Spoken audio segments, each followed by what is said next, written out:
Conducting a search using the ERIC database. Going to start by using the term inquiry learning. A search using the ERIC database. Going to start by using the term inquiry learning.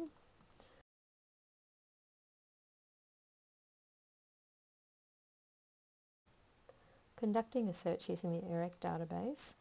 Going to start by using the term inquiry learning, and the second term being history. What I've noticed is if you start typing in your search term without inverted commas, it actually gives you a list of possible terms that you might like to include. Generally speaking, in previous searches on this database, I've found them to be not very useful, so I tend to ignore them and just use my inverted commas. Again, I'm searching for elementary because this is an American database. Let's see how we go.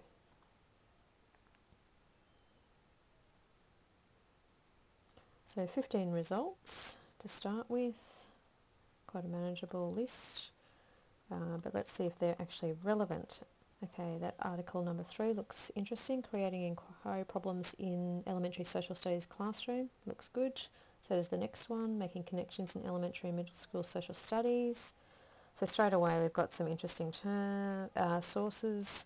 Bring history alive with primary sources. That sounds good too. Okay, making connections there again. Alright, so some relevant articles there already. What I might do also is try looking for alternative search terms in the thesaurus, just to see if this generates something different and useful.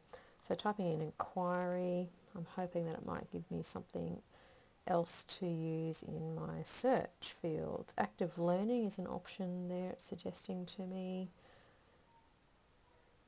It talks about discovery learning, information seeking. I might just try the active learning option to start with and see what that produces in the search.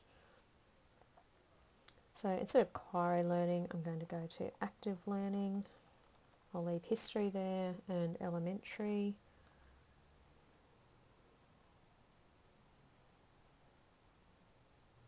It's interesting. It's created a much bigger list of sources. Interestingly enough, that first one doesn't have any of the highlighted keywords. That's an interesting find. I actually find this database a little bit frustrating because it doesn't always do what I want it to do. Australia at the Crossroads, a review of social science practical work. That could be interesting because it talks about inquiry-based learning there. Learning history in middle school, that could also be relevant about designing multimedia in the project-based learning experience. That does look good. So there's quite a few articles there that seem to be relevant. I'm also going to use the term historical inquiry because that has come up as a recurring theme in my research so far. So I'll do historical inquiry, take away history and leave elementary there and see what that produces. Okay, 60 results there. Community service learning group inquiry, that looks interesting, certainly. A case study of technology enhanced historical inquiry, definitely looks relevant. Okay, so straight away we're coming up with a couple of relevant sources there. I could refine that down to full text articles only, update my search, see what happens.